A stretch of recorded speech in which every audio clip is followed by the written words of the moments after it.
So Israel लोकांना परमेश्वराने ज्या आज्ञा दिल्या होत्या त्या आज्ञा पाळण्याचा आदेश मोशेला दिला गेला आणि मोशेने त्या इस्रायल लोकांना सांगायच्या होत्या. आज आम्ही हे पाहणार आहोत की आम्ही शेवटल्या काळात जगत आहोत. तो येण्याचा टाइम जवळ आलेला आहे. जवळ नव्हे, तो आलेला आहे. चिन्ह चमत्कार पाहता तो दाराशी उभा आहे. एकच गोष्ट आमच्यासाठी की आम्ही देवाकडे वळाच. आमेन. आम्ही ना आमच्या बिझनेसकडे, ना आमच्या सौंदर्याकडे, ना आमच्या खानदानीकडे, ना आमच्या नातलगांकडे, ना आमच्या मित्रमैत्रिणींकडे वळण्याचा हा टाइम नाहीये. आमचा टाइम आहे ख्रिस्ताकडे वळण्याचा. Praise God. आमचा समय परमेश्वराकडे वळण्याचा. आम्ही कितीही पातकी असलो, आम्ही किती दुर्दशेत असलो, आणि जर आम्हाला त्याची आठवण झाली आणि आम्हाला पश्चाताप झाला तर आमची पातकं घेऊन आम्ही परमेश्वराकडे वळलं पाहिजे. आमेन. आमची पातकं घेऊन आम्ही कुठं वळलं पाहिजे? परमेश्वराकडे.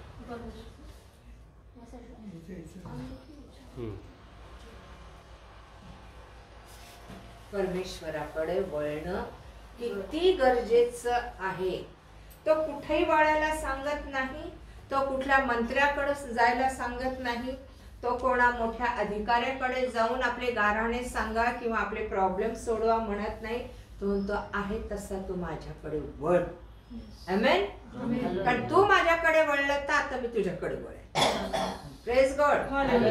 पूर्वी आम्हाला वळायची गरज नव्हती. ज्यावेळेस तो वधस्तंभावर गेला होता, तो स्वतःला, त्याने स्वतः प्राण दिला आपला. पण आताचा समय, आताची घडी अशी आहे की आता तो म्हणतो तुम्ही यायचं माझ्या, मी एकदा आलोय तुमच्या. Praise God. मी तुम्ही न बोलवता मी तुमच्याकडे, मी तुमच्यासाठी पित्याला शरण गेलो. मी तुमच्यासाठी पित्याने जे सांगितलं ते समर्पण केलं. मी तुमच्यासाठी तुमची पातकं माझ्यावर घेतली. मी तुमच्यासाठी पाप झालो. मी तुमच्यासाठी वधलेला कोकरा झालो. मी तुमच्यासाठी प्राणाची रक्ताची किंमत दिली, खंडणी दिली. तुम्हाला माहिती नव्हतं. आमेन. देव म्हणतो तुम्हाला शुद्ध केलं, नीतिमान केलं, पवित्र केलं. आणि तुम्हाला हे माहित आहे, कोणी याच्या पासून म्हणजे कोणाला माहित नाही असं नाहीये. सगळ्यांना हे माहिती आहे. आणि जरी तुम्ही चुकलात तरी तुम्ही माझ्याकडे या. आमेन. यशाया 1 आणि 18-19 वचन काय सांगतात बघा बरं.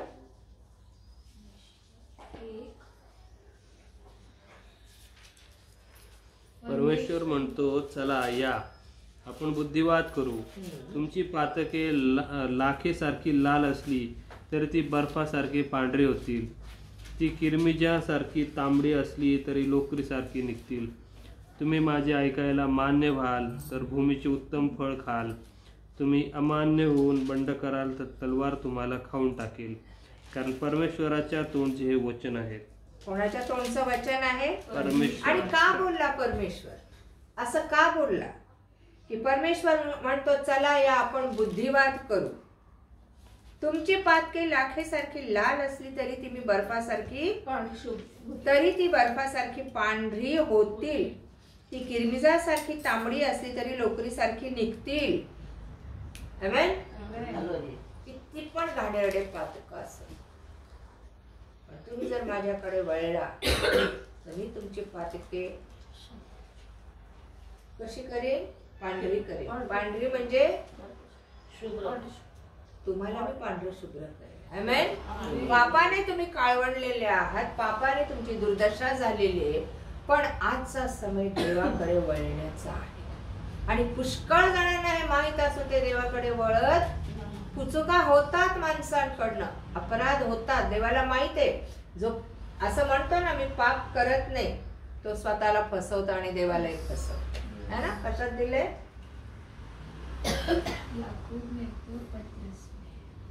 योहानाच्या पत्रात दिले. जो म्हणतो ना मी पाप करत नाही. बघूया आपण. योहानाचं पहिलं पत्र आणि याच्यामध्ये दिलेलं आहे बघा.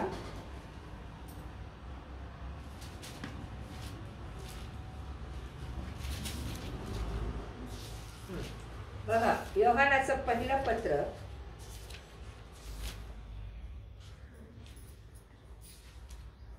10 वचन. आपण पाप केले नाही असे जर आपण म्हटले तर आपण त्याला लबाड ठरवतो आणि त्याचे वचन आपल्या ठाई नाही. आठवण. आपल्या ठाई पाप नाही असे जर आपण म्हणत असलो तर आपण स्वतःला फसवतो व आपल्या ठाई सत्य नाही. आमेन.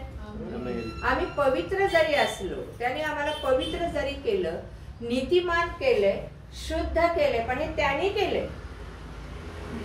त्याच्या कृपेने आमचं तारण झालेलं आहे. त्याने दया केली आमच्यावर. आमची पाप धुतलीत तरी आम्ही पापात आहोत. सांगा एक जण तरी सांग. मी पण नाही सांगू शकत मी पापात नाही म्हणून.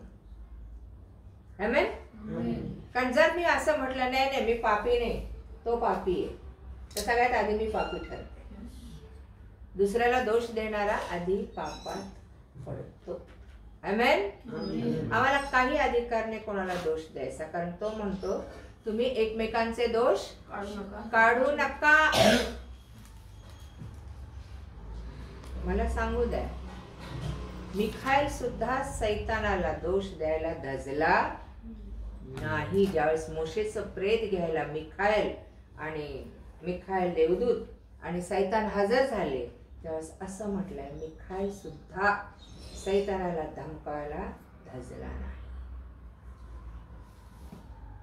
येशूने कोणाला, सैतानाला नाही, शास्त्री पुरुषांना नाही, त्याच्या विरोधकांना कोणाला दोष दिला नाही. आम्ही सहज बोलतो, आम्ही सहज हा मूर्ख आहे, हा नालायक आहे, हा असा आहे, तो तसा आहे, हा बिंडोक आहे की नाही. आम्ही फार डोकेबाज. कशावर आम्ही डोकेबाज, कशावर आम्ही शहाणे, आम्ही लोकांना बोलतो. आम्ही त्याच्याही पेक्षा मूर्ख आहोत हे आम्हाला कळत नाही. आमेन. काय म्हटलेलं आहे की आपल्या ठाई पाप नाही असे जर आपण म्हणत असलो तर आपण स्वतःला फसवतो आणि आपल्या ठाई सत्य नाही. आपण लबाड आहोत. Yes, we are sinners, sinner. परंतु तो म्हणतो तू माझ्याकडे वळ, तुझी पापे धुणारा मी एकटाच. Praise God. कुठलंही लिक्विड, कुठलंही डिटर्जंट, कुठलाही पावडर, वॉशिंग पावडर आणि कुठलाही साबण आणि कुठल्याही जगातली वस्तू तुमचं माझं पाप धुवू शकत. इतकं ते कळकटलेलं आहे, इतकं ते वाईट आहे. साधी लबाडी पण जर आम्ही विचारात घेतलं तर साधी लबाडी पण आम्हाला आयुष्यातून उठवणार आहे. आमेन. त्याने आम्हाला लाईफ मध्ये सेटल केलेलं आहे. येते का लक्षात? विसरून जातो आम्ही, घाई गडबडीत इतके खोटेपणे बोलून जातो ना, देव ऐकतो ना. एक उदाहरण दिलं मी तुम्हाला खोटेपणाचं. अशी किती पाप आहेत आमच्या, परंतु आम्ही पापी आहोत हे तितकंच खरं आहे. तो म्हणतो मी तुझी पापे धुईन. आमेन. तुला शुद्ध करीन, बर्फाहून शुभ्र करेन तुला. पण केव्हा? तो म्हणतो माझ्याकडे वळ, मला शरण आहे, तुझं सगळं माझ्याकडे दे, मी तुलाच नाही तुझ्या घरादाराला शुद्ध. Praise God. आमेन. आणि म्हणून अनुवादाच्या पुस्तकाकडे आपण वळूया आणि या ठिकाणी 4था अध्याय 25व्या वचनापासून आपण 30व्या वचनापर्यंत वाचू. तुम्हाला पुत्र पौत्र होऊन त्या देशात तुम्ही दीर्घकाळ राहिल्यावर जर तुम्ही बिघडून कोणत्याही वस्तूची कोरीव मूर्ती केली आणि आपला देव परमेश्वर ह्याच्या दृष्टीने जे वाईट ते करून त्याला चीड आणली, तर आज आकाश व पृथ्वी यांना तुमच्या विरुद्ध साक्षीला ठेवून मी सांगतो की ज्या देशाचे वचन मिळवायला तुम्ही यार्देन नदी ओलांडून जात आहात, तेथून तुमचा लवकरच अगदी नायनाट होईल. तेथे तुम्ही फार दिवस राहणार नाहीत, पण तुमचा समूळ नाश होईल. परमेश्वर तुम्हाला इतर राष्ट्रात विखरेल. ज्या राष्ट्रात परमेश्वर तुम्हाला घालवेल तेथे तुमची संख्या अल्प राहील. तेथे तुम्ही मनुष्यांच्या हाताने घडलेले काष्ठ पाषाणादिकांचे देव, जे पाहत नाहीत, ऐकत नाहीत, खात नाहीत व हुंगत नाहीत, अशांची सेवा कराल. पण तेथून जरी तुम्ही आपला देव परमेश्वर ह्याला शरण गेलात आणि पूर्ण जीवे भावे त्याचा शोधायला लागलात, तर तो तुम्हाला पावेल. तू संकटात पडलास आणि ही सर्व अरिष्टे तुझ्यावर आली, म्हणजे शेवटी तू आपला देव परमेश्वर ह्याच्याकडे वळशील आणि त्याची वाणी ऐकशील. 31. कारण तुझा देव परमेश्वर हा दयाळू देव आहे. आमेन. तो तुला अंतर देणार नाही, तुझा नाश करणार नाही आणि तुझ्या पूर्वजांशी त्याने शपथपूर्वक केलेला करार तो विसरणार नाही. आमेन. आमेन. Praise God. किती सवलती देतो तो आपल्याला. तू ज्या देशात जाणार आहेस, मग तो कुठलाही देश असो, तुम्हाला पुत्र पौत्र होऊन त्या देशात तुम्ही जुने झाल्यावर जर तुम्ही बिघडून जाऊन, काय म्हटलेलं आहे? असंच का नाही म्हटलं की तुम्ही मूर्तीपूजा केली तर? तुम्ही बिघडून जाऊन कोणत्याही वस्तूची कोरीव मूर्ती केली आणि आपला देव परमेश्वर याच्या दृष्टीने जे वाईट ते करून त्याला चीड आणली, तर आज आकाश आणि पृथ्वी यास तुमच्या विरुद्ध साक्षीला ठेवून मी सांगतो की ज्या देशाचे वतन मिळवावयास तुम्ही जात आहात, तेथून तुमचा लवकरच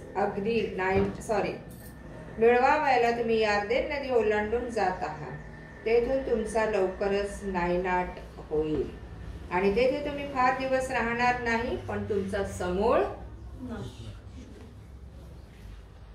किती जण बिघडलेले. बिघडणं म्हणजे काय?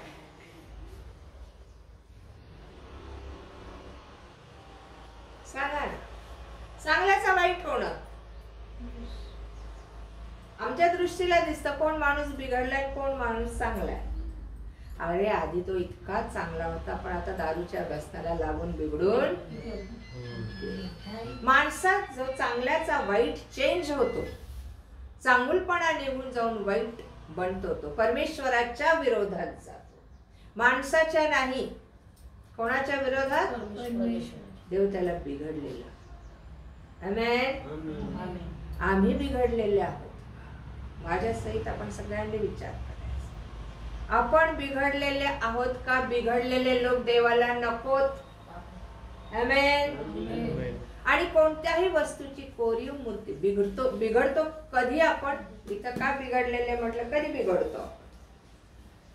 काय देव म्हणतो इस्रायल लोकांना? तुम्ही बिघडून जाऊन एखाद्या वस्तूची कोरीव मूर्ती करून, पुढे काय म्हटलेलं आहे?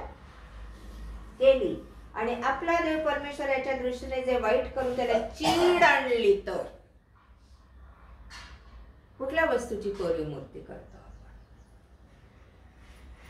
नाही सिस्टर, आम्ही अजिबात मूर्ती पूजा करत नाही. करता का? करता का? नाही. तुमची मूर्ती तुमचा राग आहे. आमेन. आपली मूर्ती आपला भांडखोरपणा आहे. आपली मूर्ती आपला गर्व आहे, अहंकार आहे, मीपणा आहे. आपली मूर्ती लबाडी आहे. ज्याला जी आवड आहे, जो सतत त्याचा वापर करत असतो ना, ती आपली मूर्ती. येतंय लक्षात? एकेखोरपणा, हट्टीपणा, रंगीतपणा, बेमानी, एखाद्याचे उपकार न स्मरण, पुष्कळ ह्या गोष्टी अशा आहेत ज्याला आम्ही पकडून ठेवलेल्या आहेत. जुन्या करारात देव म्हणतो एखाद्या वस्तूची, नवीन करारात म्हणतो तो अमंगळपणा, जार कर्म, मूर्तीपूजा, चेटके, वैर, कलह, या तुझ्या मूर्तीपूजा. आमेन. तुम्ही बिघडून जाऊन एखाद्या वस्तूची मूर्ती केली, तर परमेश्वर काय म्हणतो? मी समूळ नाश करेन तुझा. देवापेक्षा चिडणं मला महत्वाचं वाटतं का? देवापेक्षा दोष देणं एखाद्याला महत्वाचं वाटतं का? देवापेक्षा माझे मनोरंजनाच्या गोष्टी मला अधिक महत्वाच्या आहेत? माझं समर्पण काय मग देवाला? देव माझ्यामध्ये आहे, मी त्याच्यामध्ये आहे, याचं काय चिन्ह आहे माझ्याकडं? जगात राहून पण त्याने वेगळं केले आपल्याला. तुम्हाला मी वेगळी प्रजा केलेलं आहे, माझे वेगळे राष्ट्र बनवले, मी वेगळे लोक केले. आज इस्रायल लोकांकडे जेव्हा जग बघतं, जग ईर्षेला पेटलं इस्रायल लोकांकडे बघून. का? सगळ्या गोष्टीत एवढंच राष्ट्र समृद्ध झालं. आमेन. लोक त्याच्याकडनं शिक्षण घेते, शेती कशी करायची, ॲटम बॉम्ब्स आणि वगैरे सगळे मिसाईल्स शिकत आहेत, करत आहेत. ज्ञानाचा वर्षाव परमेश्वराने केले. त्या देशात पाऊस नाही, हे माहितीये का तुम्हाला? पण शेती कशी करायची भारत शिकतोय त्याच्याकडे. ठिबक सिंचन आहे, ठिबक सिंचन. त्या छोट्या छोट्या थेंबावर शेती होते आणि देश समृद्ध आहे. आमेन. आम्हाला विहिरीच्या पाणी आम्ही टाकल्या तरी आमची शेती उगवत नाही. दुष्काळाचं सावट येत आहे आमच्या देशावर, शेतावर. सांगा, इस्रायल ज्या लोकांची निवड केली, ज्यांना वेगळं काढलं, तुम्हाला मला वेगळं काढलंय. हा वेगळेपणा कोणासाठी आहे? जगासाठी आहे. जगाशी समरूप होऊन जेव्हा आम्ही वागतो तेव्हा देव म्हणतो मी तुला ओळखत नाही, कारण मी जगाचा नाही तसा तूही जगाचा नाही. Praise God. नाही, आम्हाला सगळे छंदी फंदी गोष्टी, खाण्यापासून तर आमच्या मनोरंजनाच्या गोष्टी आम्हाला उपलब्ध पाहिजेत. एका बहिणीला रात्री 11:30 पर्यंत गाणे ऐकल्याशिवाय झोप येत नाही.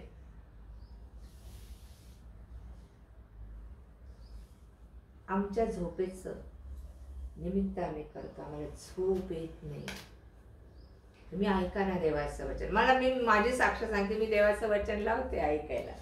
15 मिनिटांनी मी गाढ झोपून जाते. तो चालू असतो, मेसेज चालू असतो, गाढ झोपते मी. आणि मग कधीतरी जाग येते, अरे मोबाईल ऑन असेल माझा. वचन ऐकता ऐकता झोपा ना. आमेन. ब्लेसिंग्स मिळतील तुम्हाला. कुठं आहे ख्रिस्ती समाजास? कुठं आहे? आम्ही देवात कमी आणि जगात आणि स्वतःमध्ये जास्त. देहाचं चिंतन हे काय आहे? कोण सांगेल? नाही माहित. देहाचं चिंतन म्हणजे मरण आहे. मरण आहे. आणि आत्म्याचं चिंतन जीवन आहे. जीवन आहे. आम्ही मृत्यूत जगतो रे, मरणात जगतोय. मला काय लागतंय, मला कसं पाहिजे, याच्यात थोडं काही कमी जास्त झालं बाबा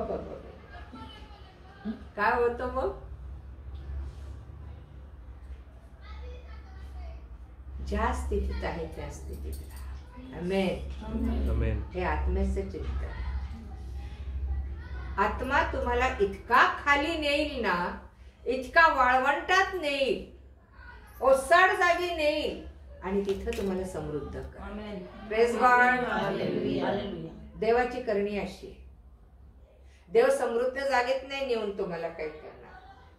म्हणून मोशे झाला, एलियाला कुठं ठेवलं देवाने? किद्रोन ओहळाकडं. एलिया ज्यावेळेस इस्बेलीला भिवून पळाला, कुठं मुक्काम केलं त्याने? किद्रोन ओहळाकडं. त्या ओहळाचं पाणी आटूपर्यंत तिथं देवाने ठेवलं. त्याला काय घरदार देता नाही आलं का? एवढा मोठा संदेश त्या स्वर्गातून उतरून आला आणि अग्नीच्या रथात परत गेला स्वर्गात. सांगा ना. त्याची सोय करता नाही आली. कुठं सोय केली त्याची त्याने? किद्रोन ओहळाकडं. आणि म्हणाला जा तिथं जाऊन राहा, तू ते पाणी पी. खाऊ काय? देव म्हणतो माझ्याकडे नोकर चाकर कमी आहेत का? आमेन. आमेन. देवाचे नोकर चाकर कोण आहे? शेफ है कुठले? कि पका के उसको लाके देंगे, हम शेफ ढूंढते. ए कावळे इकडे. माझ्या माणसाला, माझ्या शिष्याला, माझ्या चेल्याला हे नेऊन द्यायचं. त्याच्या चोचीत किती मोठ्या नेत असेल सांगा बरं. पण कावळ्यांना आज्ञा केली, कावळ्याला नाही. अनेक कावळे. आमेन. जा, पाणी आहे तिथं, त्याला खायला घाल. आम्ही समृद्ध जागा शोधतो. चांगल्या वेल एखादं घर शोधायचं झालं तर आप कैसे ढूंढते? मार्केट नजदीक है, स्कूल नजदीक है ना, बस स्टॉप है, मेन रोड नजदीक है, हॉस्पिटल नजदीक है. और त्याला कुठलं हॉस्पिटल, कुठलं मेन रोड, किद्रोन ओहळाच्या शेजारी, कारण दुष्काळ पडला होता. तिथे जाऊन बस. देव फार मोठ्या जागेत नाही नेत आपल्याला कधी. तो कधी जन्मला तरी मोठ्या जागेत नाही जन्मला. देवाच्या सेवकांनी हे लक्षात ठेवायचं. पण तो सगळ्या गोष्टी पुरवतो. आमेन. तो उपाशी ठेवत नाही. एलियाला काही काम करावं लागलं नाही, जॉब करावा लागला नाही, शेती पेरावी लागली नाही. मी तुझं पालन करतो. तू माझं काम करतो ना, मी तुझं पालन करतो. आणि त्याने काय केलं? त्याला कावळ्याच्या द्वारे नेऊन, आम्ही तरी खाल्ला असता का? कावळा शापित प्राणी आहे. कोणी मेलं की कावळे येतात. आणि देवाचा प्रत्येक प्राणी आशीर्वाद आहे. आमेन. आमेन. कावळा मटण खातोय म्हणून त्याला वाईट म्हटलेलं आहे नाही का? नोहाच्या काळात कावळ्याला सोडलं तर तो मेलेल्या लोकांचं खात बसला, आलाच नाही तारवात परत, म्हणून तो वाईट का? त्याचं खाद्य देवाने त्याची सोय केली. जा बाबा खा तिकडे जाऊन. पारवा परत आला म्हणून तो चांगला का? प्रत्येकाला काम दिलेलं आहे. गाढवीला काम दिलेलं आहे देवाने, बकऱ्यांना काम दिलेलं आहे, कोकराला काम दिलेलं आहे. आमेन. माझं सांगण्याचं तात्पर्य की देवाकडे आम्ही वळणं किती गरजेचं आहे. त्याने आम्हाला खास प्रजा बनवलेली आहे. कुठे लिहिलंय का? अनुवाद 14:1 काय म्हणतं बघा बरं.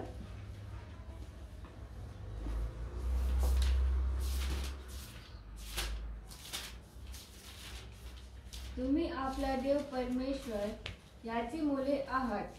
मृतासाठी आपल्या अंगावर वार करून घेऊ नका. बस बस बस. कोणाची मुले आहात? परमेश्वर. कोणाकडे आणखी एक बायबल आहे का? हा, मुले आहात, बरोबर. आणि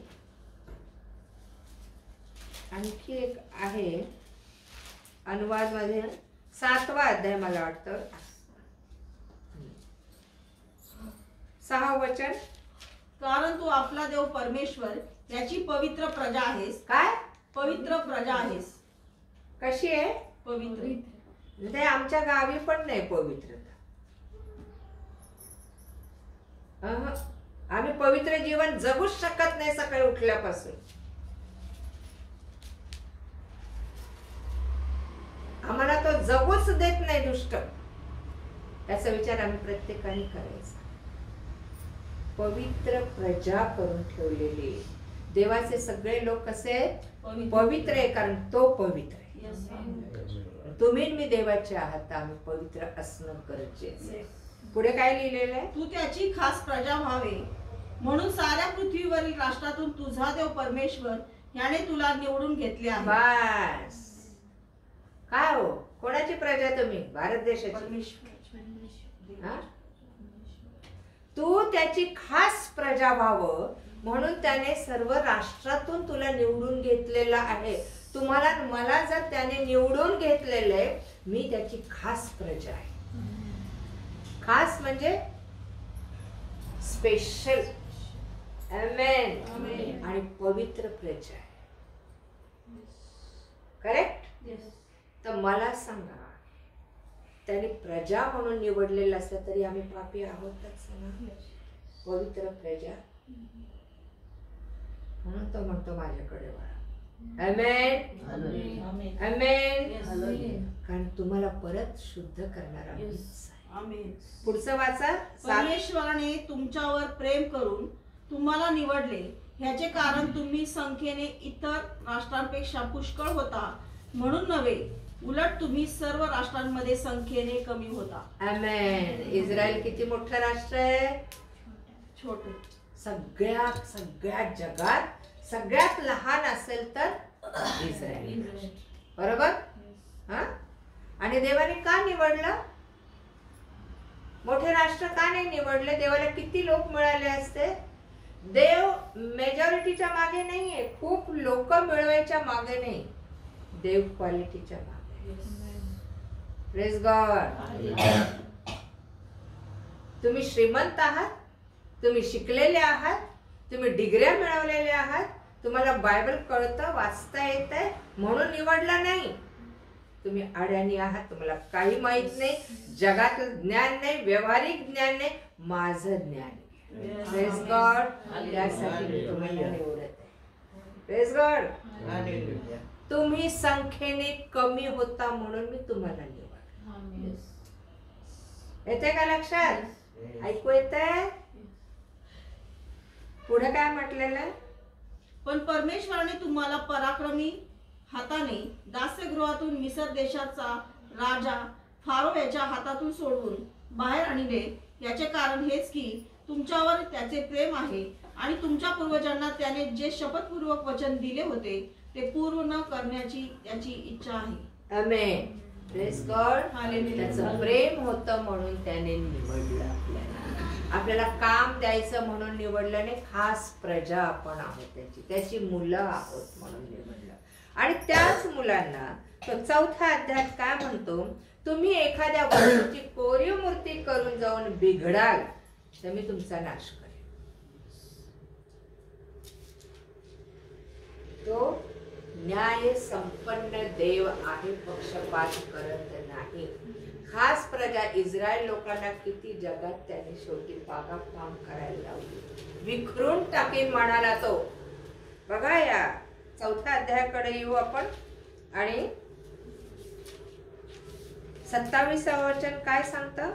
परमेश्वर तुम्हाला इतर राष्ट्रात विखरील. परमेश्वर तुम्हाला इतर राष्ट्रात विखरील जर तुम्ही माझ्या विरुद्ध पाप केलं, जर स्वतःची कोरीव मूर्ती केली तर. स्वतःला आवडणाऱ्या गोष्टी, स्वतःची आवड, स्वतःच्या भावना, स्वतःचे विचार, स्वतःची तत्व. माणूसाला फार महत्व देतो वचनापेक्षा जास्त. आमेन. येतंय का लक्षात? देवापेक्षा कुठली गोष्ट अधिक आहे माझ्या मनात. मी म्हणत नाही 24 तास तुम्ही बायबल वाचत बसा, प्रार्थना करत बसा. आमचं बोलणं समोरच्याला, आमचं वागणं समोरच्याला काय शिक्षण देत? त्याला खाली पाडतं का त्याला उठून उभं? आमेन. तुमचे शब्द आणि माझे शब्द इतरांचं सांत्वन करतात का इतरांना टोचून? तुमची प्रीती इतरांना बिघडायला लावते का इतरांना मार्गावर आणते? प्रीती करणं म्हणजे काय? कोण सांगेल? पापांची क्षमा करणं. मग देव क्षमाच करावी ना. देवानी दंड का द्यावा? शिक्षा का द्यावी? शासन का द्यावं? सांगा ना. इब्री 5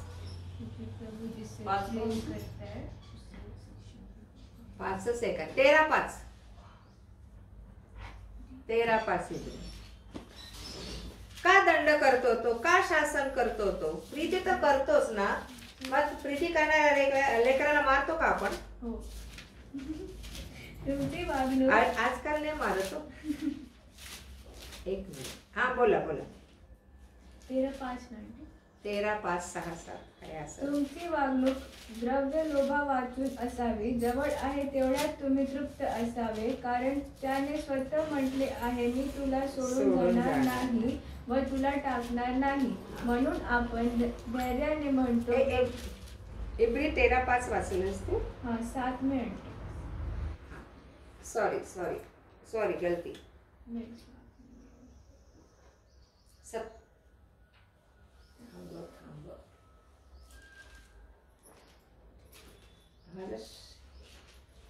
बारा 4 गलती 12:5 13 नाही इब्री 12:5. आणि तुम्हाला पुत्राप्रमाणे केलेला हा बोध तुम्ही विसरून गेला आहात काय? माझा मुला, परमेश्वराच्या शिक्षेचा अनादर करू नकोस आणि त्याच्याकडून दोष पदरी पडला असता खचू नकोस, कारण ज्याच्यावर परमेश्वर प्रीती करतो त्याला तो शिक्षा करतो आणि ज्या पुत्रांना तो स्वीकारतो त्या प्रत्येकाला फटके मारतो. आमेन. आमेन. कोणाला फटके मारतो? कोणाला शिक्षा करतो? प्रीती कर. नाही, आम्ही नुसती प्रीती करतो, समोरचा बिघडत चाललेला नाही. तो जाऊ दे ना, आपलं काय करायचं, तो त्याचं बघून घे. एक वाक्य. आणि दुसरी गोष्ट काय? नाही, सुधरल तो, सुधरल. देव म्हणतो तो सुधरावा म्हणून काय कर? काय कर? नाही नाही नाही, आजकालचे मुलं मारतील आईबापांना, आईबाप नाही मारत मुलांना. आमेन. येते का लक्षात? काय म्हणाला प्रभू? पुत्राप्रमाणे केलेला बोध तुम्ही विसरून गेला आहात काय? माझ्या मुला, माझ्या शिक्षेचा अनादर करू नकोस. मी तुला शिक्षा केली, मी तुला दंड केला, मी तुला शासन केलं, तर ते वाईट मानून घेऊ नको, कारण तू सुधरावं. तू जो मार्ग सोडून ट्रॅक बदललाय ना, त्या ट्रॅकवर मी तुला परत आणण्यासाठी हे फटके मारलेले, पुन्हा माझ्याकडे वळण्यासाठी, पुन्हा मला शरण येण्यासाठी, पुन्हा मला पवित्र होण्यासाठी देव फटके मारत आहे. आमेन.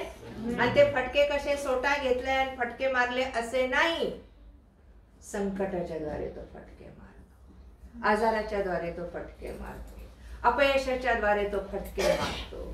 प्रत्येक काम कुठंतरी बिनसतं आपलं, त्याच्याद्वारे तो आपल्याला फटके मारतो. ते समजणं खूप गरजेचं आहे. Praise God. आम्हाला फटका मारलेला कळला पाहिजे. आजकालच्या जनरेशनला कळत नाही, त्यांचा राग उफाळून येतो. बापरे बाप, मला बोलली, आई बोलली, बाप बोलला, मुझे मारा, मुझे बोला, चला घर सोडून निघून जाण्याची भाषा असते असं, है ना? मग हातातलं काम पण फेकून द्यायचं, निघून जायचं. देव म्हणतो माझ्या मुला, माझ्या शिक्षेचा अनादर करू, कारण तू माझा आहेस. तुझा नाश होणे म्हणून मी शिक्षा करत आहे. आमेन. तू ताळ्यावर यावंस म्हणून मी शिक्षा करत आहे. तू पुन्हा त्या पवित्रतेच्या आणि सामर्थ्याच्या मार्गावर यावं म्हणून मी शिक्षा करत आहे. आणि ज्याच्यावर देव प्रीती करतो त्याला शिक्षा करतो. मी नेहमी उदाहरण देते की शेजारचं कार्ट जर चोरी केली तर तुम्ही काय त्याला कराल? इसने चोरी की तो क्या करेगा? किती मार खाशील का? इस पर हमारा अधिकार है. त्याचा आमच्यावर अधिकार आहे. आमेन. आम्ही मूल्य आहोत त्याची, म्हणून तो शिक्षा करतो. खास प्रजा जरी असलो, पवित्र प्रजा जरी असलो, तरी तो म्हणतो मी साऱ्या राष्ट्रात तुम्हाला विखरीन, मी तुमचा समूळ नाश करील जर माझ्या वचनाच्या आड तुम्ही आलात. आम्ही खूप लाईटली घेतो, मरणात जगतो आम्ही, मरणात, तरी आमचे डोळे उघडत नाही, नाही उघडत आमचे डोळे, कारण आमचे डोळे सैतानाने कशाला सरसावलेले आहेत? त्या जगासाठी. आमेन. पुन्हा आपण 4थ्या अध्यायाकडे जाऊया. तो म्हणतो मी तुम्हाला साऱ्या राष्ट्रात विखरीन. आणि इस्रायलाने ज्यावेळेस पाप केलं, परमेश्वरा विरुद्ध पाप केलं, अनुवाद 4 आणि याचा 25व्या वचनापासून आपण आता 27व्या वचनाकडे आलो. आणि या ठिकाणी म्हटलेलं आहे परमेश्वर तुम्हाला इतर राष्ट्रात विखरेल, ज्या ज्या राष्ट्रात परमेश्वर तुम्हाला घालवेल तेथे तुमची संख्या अल्प राहील. पाहिलंय आपण इस्रायल लोक किती राष्ट्रात विखरले गेले आणि त्यांची संख्या भरपूर होती का कमी होती? हे कधी विदित केलेलं आहे? मोशेला सांगितलं. आमेन. आमेन. इस्रायलला कोणी टक्कर देऊ शकतं का? तुम्ही मुठभर राहा, पण देवाच्या आत्म्याने भरलेले, वचनांनी भरलेले राहा. देवाच्या आत्म्याने भरलेले लोक तेवढ्या पुरत्या आत्म्याने भरतात, पण वर्तवणुकीत तसे नसतात. येतंय लक्षात? तो म्हणतो की तुम्ही सर्व राष्ट्रात जिथे परमेश्वर तुम्हाला घालवेल तेथे तुमची संख्या अल्प राहील, थोडी राहील. आमेन. अजून आपला मेसेज सुरू नाही झाला. तेथे तुम्ही मनुष्याच्या हातांनी घडलेले काष्ठ पाषाणादी देव, जे पाहत नाहीत, ऐकत नाहीत, खात नाहीत आणि हुंगीतही नाहीत, अशांची सेवा कराल. देवच ही शिक्षा देतो जर त्याचा ऐकलं नाही तर तुम्हाला आणि मला कोणाच्या स्वाधीन करतो? सैतानाच्या. आम्ही सैतानाची सेवा करावी. इथे लक्षात. तो अशा प्रकारे विखरील ना की आम्ही मूर्ती पूजा. काष्ठ पाषाणादी म्हणजे, काष्ठ म्हणजे लाकूड, पाषाण म्हणजे खडक, दगड. येते लक्षात. दगडाच्या मूर्ती कराल, लाकडाच्या मूर्ती कराल, त्यांना देव म्हणून तुम्ही त्याची भक्ती करत राहा. 29 आणि 30 वचन, 31 वचन फार महत्वाचं आहे, जो आजच्या विषयाचा गाभा आहे. पण तेथून जरी तुम्ही आपला देव परमेश्वर याला शरण गेलात आणि पूर्ण जीवे भावे त्याच्या शोधास लागलात तर तो तुम्हास पावेल. आमेन. काय सांगितलेले? तुम्ही इतर राष्ट्रांमध्ये आहात, नाही तुम्हाला फेलोशिप, नाही तुम्हाला चर्च, नाही तुम्हाला कुठली मंडळी, नाही तुम्हाला कोणी वचन सांगणारा, पण तुम्ही तिथून जरी परमेश्वराला काय म्हटलेलं आहे, शरण गेला, तिथं बसून जरी प्रार्थना, ज्या राष्ट्रात तुम्ही असाल, मूर्तीपूजक राष्ट्र असेल, बुद्धाचं राष्ट्र असेल, हिंदू राष्ट्र असेल, कुठलं, देव म्हणतो तिथून जरी तुम्ही मला शरण आला, आमेन, पूर्ण माझ्याकडे वळला, माझा धावा केला, तर तो काय म्हणतो, तो तुम्हास पावेल. पण कसं? पूर्ण जीवे भावे त्याच्या शोधास लागाल आणि त्याला शरण जाल. पूर्ण जीवे आमचं समर्पण त्याला हवं आहे. अर्ध्या हळकुंडात पिवळे होऊ नका.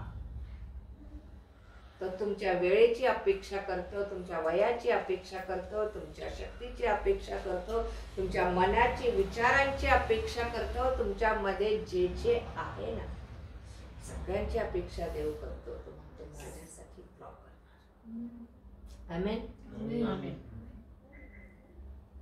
एक लक्षात ठेवा, तो म्हणतो कुठे राहत आणि तुम्हाला कळलं तुम्ही पाप केलंय, तुम्हाला कळलं की तुम्ही अपराध केले ख्रिस्त देवाविरुद्ध आणि तिथून तुम्ही जीवे भावे, पूर्ण जीवे भावे माझ्या शोधास लागाल, मला शरण याल, तर मी तुम्हाला पावेन. आमेन. पुढचं वचन काय सांगतं? तू संकटात पडलास आणि ही सर्व अरिष्टे तुझ्यावर आली, म्हणजे शेवटी तू आपला देव परमेश्वर याच्याकडे वळशील आणि त्याची वाणी ऐकशील, कारण तुझा देव परमेश्वर हा दयाळू देव आहे. शेवटी तू संकटात पडलास आणि सर्व अरिष्टे तुझ्यावर आली, म्हणजे शेवटी तू आपला देव परमेश्वर ह्याच्याकडे वळशील आणि त्याची वाणी ऐकशील. कधी ऐकतो माणूस? तब तक नाही सुनेगा. मी ख्रिश्चन आहे, मी ख्रिस्ती आहे, मला सगळं माहित आहे, मला सगळं ज्ञान आहे, तुम्ही सांगायची गरज नाही, नाही का? तुम्ही सांगायची गरज नाही मला काही. आणि आज आम्हाला खूप शिकायची गरज आहे. आमेन. लोक कुठं कुठं जातात शिकायला. बायबल कोर्सेस निघालेत, बायबल स्टडीज निघालेले आहेत, पण पवित्र शास्त्र काय सांगतं? कोणाकडून शिकायचं? किती जण शिकतात, किती जण बसतात स्टडीला पवित्र आत्म्याकडे? मी बसते. मी त्याला सतत उठता बसता विचारते, याचा अर्थ काय? मला पवित्र शास्त्रातलं जर कळलं नाही, आज मी जे बोलते ना ते मला माहित नव्हतं, कारण इथं बसले त्यावेळेस मी बोलले होते मला आज वेळ मिळाला नाही मला करायला. मी दीदीला पण बोलले, दीदी आज मला पाहिजे तसा वेळ मिळाला नाही. आणि मी देवाला विचारले इथं बसून, देव म्हणाला ह्या विषय मी ठरवलेला नाही. आमेन.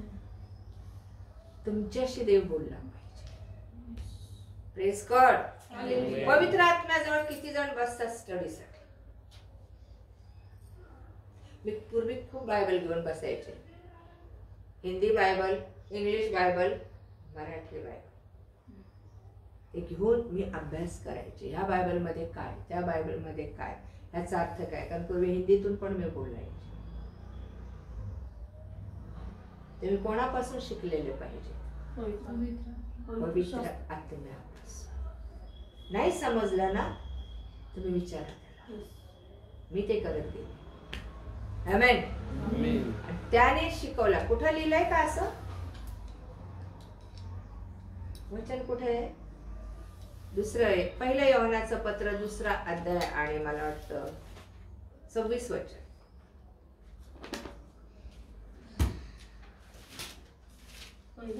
तुम्हाला 1 योहानाचं पत्र 2 अध्याय 26 वचन. तुम्हाला भरवणाऱ्या लोकांविषयी हे मी तुम्हाला लिहिले आहे. तुमच्याविषयी म्हणायचे तर त्याच्याकडून तुमचा जो अभिषेक झाला तो तुमच्यामध्ये राहतो, तेव्हा तुम्हाला कोणी शिकवण्याची गरज नाही. त्याचा अभिषेक तो सत्य आहे, खोटा नाही. तुम्हाला सर्व गोष्टींविषयी शिकवतो त्याप्रमाणे व त्याने तुम्हाला शिकवल्याप्रमाणे तुम्ही त्याच्यामध्ये राहा. आमेन. कोण शिकवतो? पवित्र आत्मा. त्याचा अभिषेक, त्याचा अनॉइंटिंग. आमेन. आज तुम्ही या घरात येऊन बसता, कशासाठी येता? शिकायला येता, वचन ऐकायला येता. पवित्र आत्मा तर दिसत नाही. आंटी तर दिसतात, अंकल तर दिसतात, पास्टर तर दिसतात, पण न दिसणाऱ्या पवित्र आत्म्याचं शिक्षण घ्या ना. आमेन. खात्रीपूर्वक म्हणा की तू माझ्या बरोबर आहेस, शिकव मला हे. कधी बोललोच आपण? हट्ट केलाय? नाही. बाकीच्या गोष्टीसाठी हट्ट, मला पैसा दे, मला लोन सँक्शन कर, मला अमक दे, मला धमक दे, मला अडचण, मला आरोग्य दे, माझ्या मनासारखं खायला दे, प्यायला दे, राहायला दे, है ना? हट्ट कसा करतो देवाकडे? मला हे पाहिजेच देवा, मला पाहिजे, मला पाहिजे, मला लोकांचं द्यायचं, मला पैसे दे, पैसे दे. हट्ट करा, मला शिकव. आमेन. मला शिकव. Praise God.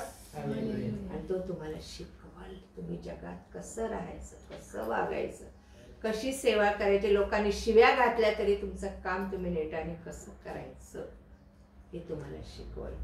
तो अहमपणा शिकवत नाही, तो गर्विष्ठपणा शिकवत नाही, तो तुम्हाला चुका करायला लावत नाही, तो तुम्हाला वाईट कुठल्या गोष्टी ज्या असतील आमच्या आवडीच्या फेकायला लावतो. तो आम्हाला शुद्ध आणि पवित्र जीवन ख्रिस्ताची प्रजा करून सोडतो. Praise God. पण केव्हा? जेव्हा तू जिवे भावे परमेश्वराला शोधशील, त्याला शरण जाशील. आमेन. तू देवाकडे वळशील. Praise God. काय म्हटलेलं आहे?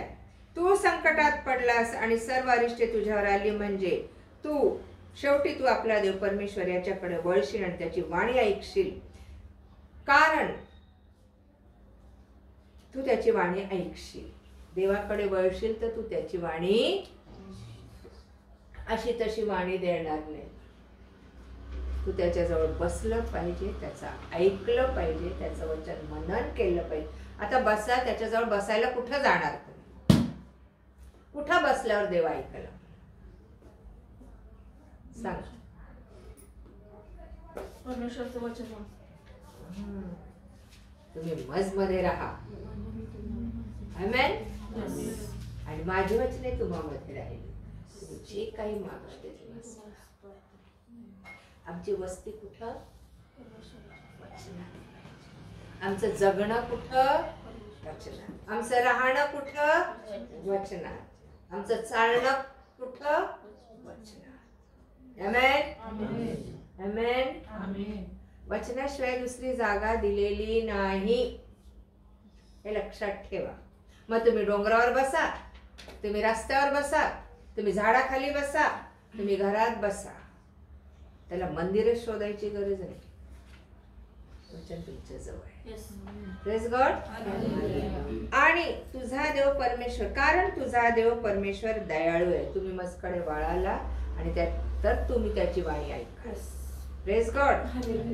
कारण तुझा देव दयाळू आहे, तो तुला अंतर देणार नाही, तुझा नाश करणार नाही आणि तुझ्या पूर्वजांशी त्याने शपथपूर्वक केलेला करार तो विसरणार नाही. जर देवाने आमचा नाश करू नये असं वाटत असेल तर आम्ही त्याच्याकडे वळलं पाहिजे. आणि कसं वळायचं? चर्चला जायचं, उपास करायचा, प्रार्थना करायची, 10 मिनिटासाठी करायची, 10 मिनिट वचन वाचायचं. स्कूल का टाइम हो गया, कॉलेज का टाइम हो गया, जॉब का टाइम हो गया, गेलो पार. त्याचा वेळ त्याला. आमेन. आमेन. समजे या नाही समजे. तुम्ही लहान असा नाही तर मोठे असा, त्याचा वेळ त्याला. आमेन. तुम्ही मी खास प्रजा आहोत. तो म्हणतो मी तुला अंतर देणार नाही. आमेन. 30वा अध्याय काढा बरं. कोणाला झोप आली?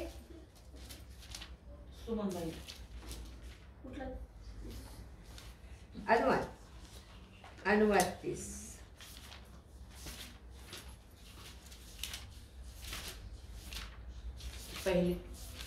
पहिल्यापासून.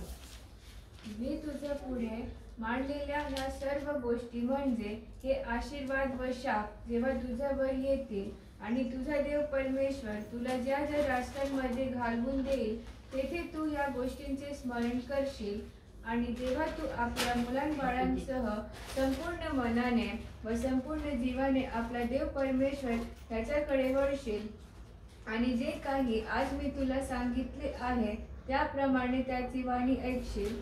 तेव्हा तुझा देव परमेश्वर तुझे दास्य निवारील आणि तुझ्यावर दया करून ज्या ज्या राष्ट्रांमध्ये त्याने तुझे पांगपांग केली असेल तेथून तुला पुन्हा एकत्र आणेल.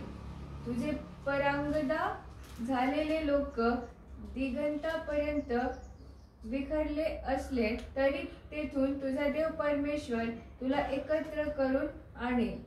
तुझे पूर्वज या देशाचे वतनदार होते त्यात तुझा देव परमेश्वर तुला आणेल आणि तू त्या देशाचा वतनदार होशील. तो तुझ्या पूर्वजांपेक्षा तुझे अधिक कल्याण करील आणि तुला अधिक बहुगुणित करील.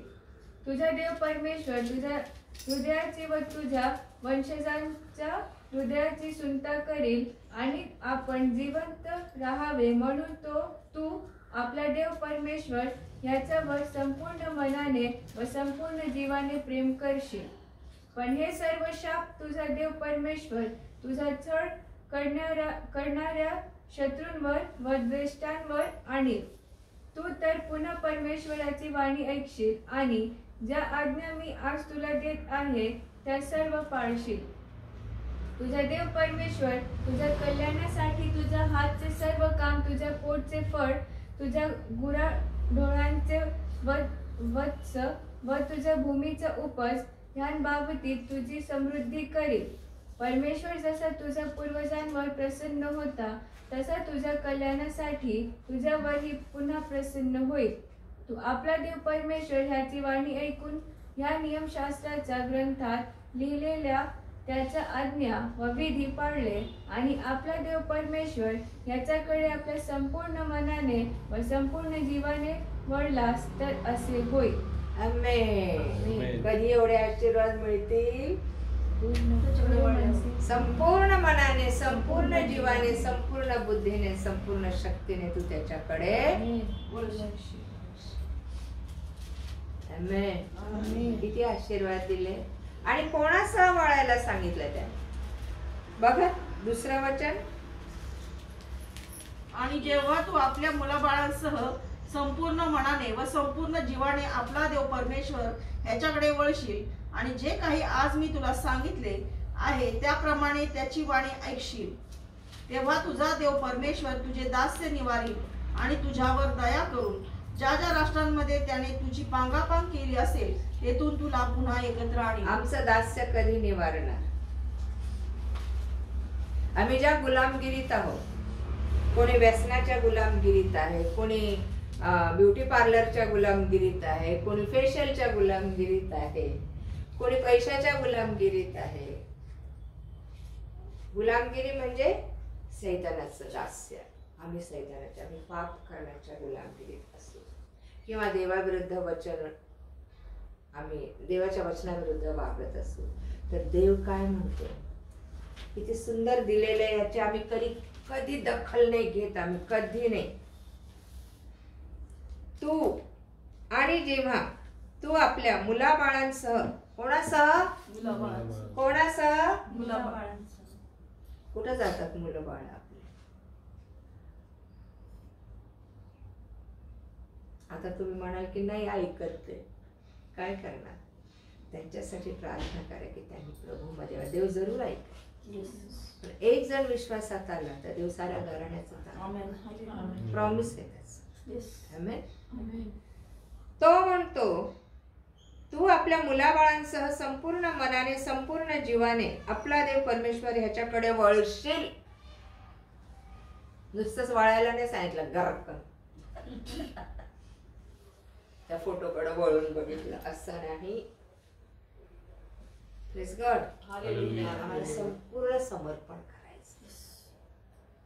वळशील आणि जे काही आज मी तुला सांगितले आहे त्याप्रमाणे त्याची वाणी ऐकशील. हे वाणी ऐकणं खूप गरजेचं आहे. देव बोलला पाहिजे तुमच्याशी. आमेन. देव जर बोलत नाही तर तुम्ही मी त्याचे लेकरं नाही. किती प्रकारे देव बोलतो? वचनाद्वारे, दृष्टांताद्वारे, स्वप्नाद्वारे, वाणीद्वारे, प्रगटीकरणाद्वारे, दृष्टांताद्वारे, है ना? मग आपल्याशी देव कसा बोलतो? स्वप्नाद्वारे तरी बोलावा, वचनाद्वारे तरी बोलावा. ही वाणी आहे त्याची. आमेन. तो जे बोलतो ते त्याचं बोलणं आहे, वाणी आहे. Praise God. तू माझी वाणी ऐकशील तेव्हा तुझा देव परमेश्वर, म्हणजे तू जेव्हा वचन वाचून ते अंमलात आणशील, पाळशील, त्याप्रमाणे आचरण करशील. Praise God. तर काय होईल? तो तुझं दास्य निवारेल. तू आजाराच्या बंधनात आहेस, तू कुठल्या व्यसनाच्या बंधनात आहेस, तू आळसाच्या बंधनात आहेस, तू झोपेच्या बंधनात आहेस, तू लबाडीच्या बंधनात आहेस का? देव तुझा दास्य निवारेल. आमेन. आमेन. तू कर्जाच्या बंधनात आहेस का? देव तुझं दास्य निवारेल. प्रॉमिस आहे त्याचं. हालेलुया. आणि ज्या राष्ट्रात तुमचे लोक विखरलेत किंवा तुम्ही विखरलात, परागंदा झालात म्हणजे विखरलात, पसरून गेलात, तिथून तो सगळ्यांना एकवट करेल, पुन्हा या देशात आणेल. आणि त्याने आणलं इस्रायल लोकांना परत. Praise God. केलं की नाही त्याने त्याचं प्रॉमिस पूर्ण? आणि तो काय म्हणतो?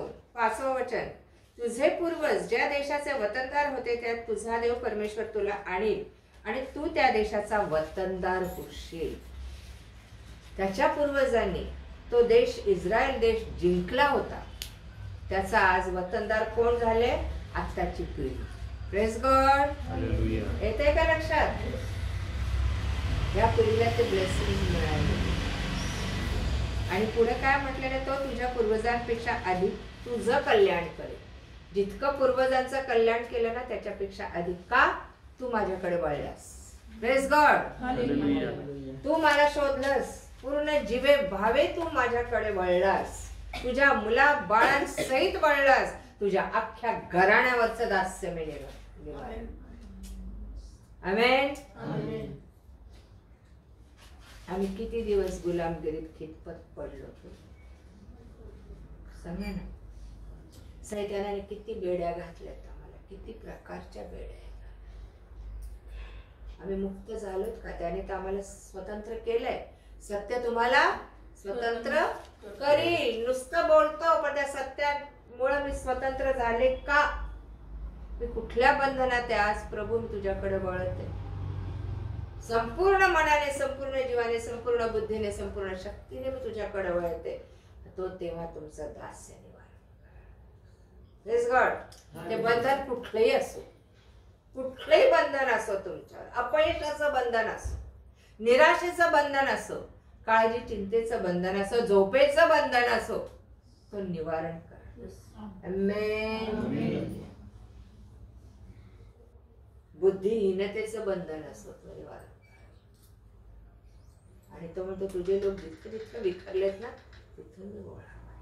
आणि तुझं तुझ्या पूर्वजांपेक्षा अधिक कल्याण करेल. आमेन. तो तुझ्या पूर्वजांपेक्षा तुझे अधिक कल्याण करेल आणि तुला अधिक बहुगुणित करेल. तुझा देव परमेश्वर तुझ्या हृदयाची व तुझ्या वंशाची हृदयाची सुनता करेल आणि आपण जिवंत राहावे म्हणून तू आपला देव परमेश्वर याच्यावर पूर्ण मनाने, संपूर्ण मनाने, संपूर्ण जीवाने प्रेम करशील. किती मोठा आशीर्वाद देवाने दिलेला आहे आणि या आशीर्वादाला आम्ही वंचित आहोत, मिळत नाही आम्हाला. का तर आमचं समर्पण परिपूर्णतेने देवाला नाही.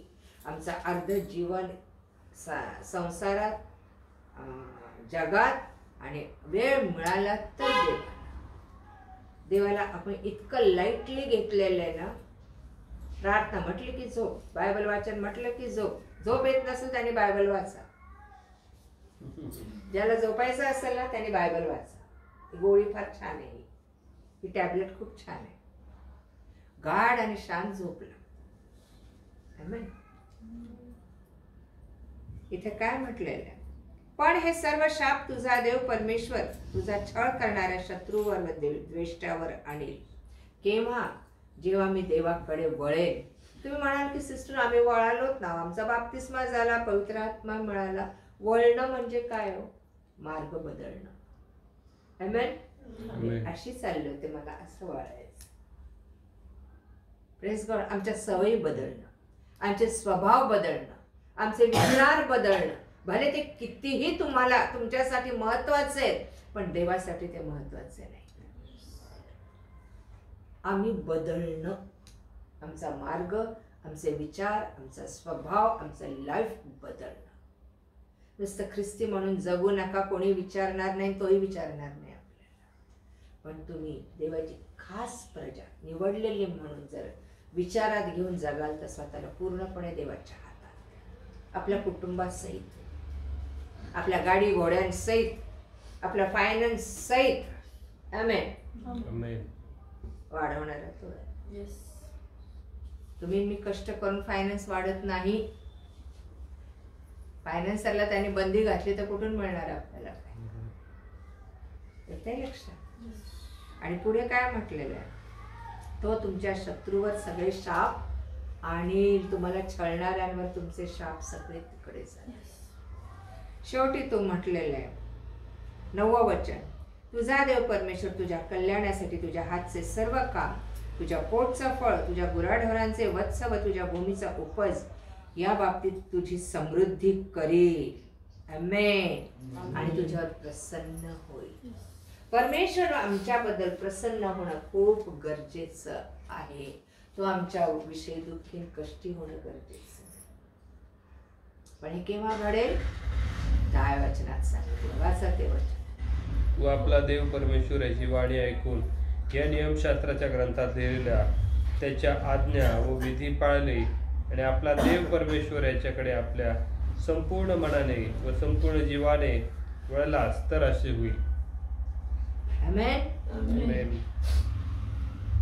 आमचं वळणं योग्य आहे देवाकडे का नाही? आम्हाला जगात समृद्धी पाहिजे, ऐशाराम पाहिजे, सगळ्या गोष्टी विपुल पाहिजे, शत्रू पण आमचा नाहीसा झालेला पाहिजे, आमचं कल्याण व्हायला पाहिजे आणि आम्हाला सगळ्या गोष्टींचा आशीर्वाद मिळाला पाहिजे. तर काय करायला सांगितलं त्याने? डिग्र्या घ्या, पुष्कळ कमवा. मग काय करायला? त्याच्या आज्ञा व विधी पाळणे, त्याच्याकडे वळायला सांग. त्याच्याकडे वळणं म्हणजे काय? माझ्या व्यसनातून त्याच्याकडे वळायचं, माझ्या विचारातून त्याच्या वचनाकडे वळायचं, माझ्या वाईट सवयीकडून त्याच्या वचनाकडे वळायचं, ते वचन स्वीकारायचं. आमेन.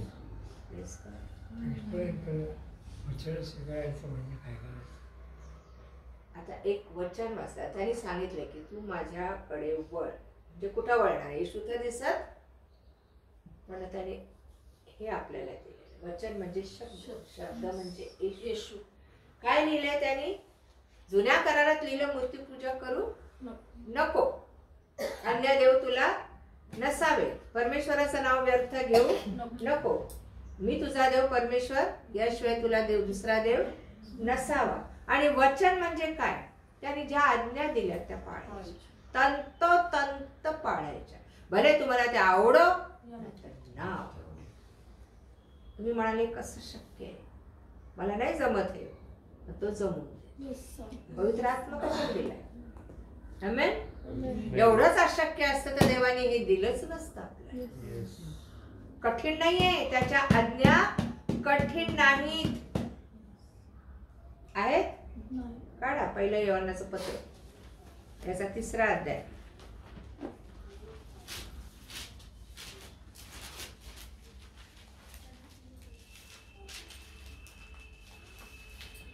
पाचवा अध्याय, सॉरी. 3रं वचन काय सांगतं? देवावर प्रीती करणे म्हणजे त्याच्या आज्ञा पाळणे होय. आमेन. पुढे. आणि त्याच्या आज्ञा कठीण नाही, कारण जे काही देवापासून जन्मलेले आहे ते जगावर जय मिळवते. त्याच्या आज्ञा कठीण नाही. आहेत कठीण? नाही. मग आम्हाला कठीण का वाटत? एकदा निश्चय जर करू ना आपण, नाही प्रभू, आजपासून ज्या रागामुळे तुझं कार्य घडत नाही तो राग मी काढून टाकेल माझ्या. रागवा पण पाप करू नका. आमेन. रागवायला सांगितलंय ना देवाने, पण रागामुळे देवाचं कार्य घडत नाही असं बायबल पण सांगतं. मला वाटतं आता ते शोधावं, ह्याच्यात आहे, याकोबाच्या पत्रात असावं. बघा याकोबाचे पत्र, 1ला अध्याय 19-20. माझ्या प्रिय बंधूंनो, तुम्हाला हे कळते तर प्रत्येक माणूस ऐकण्यात तत्पर, बोलण्यास धीमा, रागास मंद असावा, कारण माणसाच्या रागाने देवाच्या नीतिमत्वाचे कार्य घडत नाही. Praise God. माझा राग असा नसावा की त्याच्यात पाप घडलं. राग असावा एखाद्याला सुधारण्यासाठी 4 शब्द बोललोत आपण, नाही का, फटके मारले कारण तो सुधरावा म्हणून. हेतू वाईट नसावा त्याच्यामध्ये. रागवायचं ना, रागवायचं. येथे लक्षात की काय म्हटलेलं इथे, तू माझ्याकडे वळशील. आमेन. Praise God. आणि या ठिकाणी आपण पाहिलं की रागाने देवाचं कार्य घडत नाही. आपला पुष्कळ मेसेज राहिलेला, आपण इथे थांबूया. 5 वाजलेले आहे. थांबायचं, थांबूया आपण. आणि ह्याच्या पुढचा भाग ह्याच्यात घेणार आहोत आपण. परमेश्वर म्हणतो तू माझ्याकडे वळ.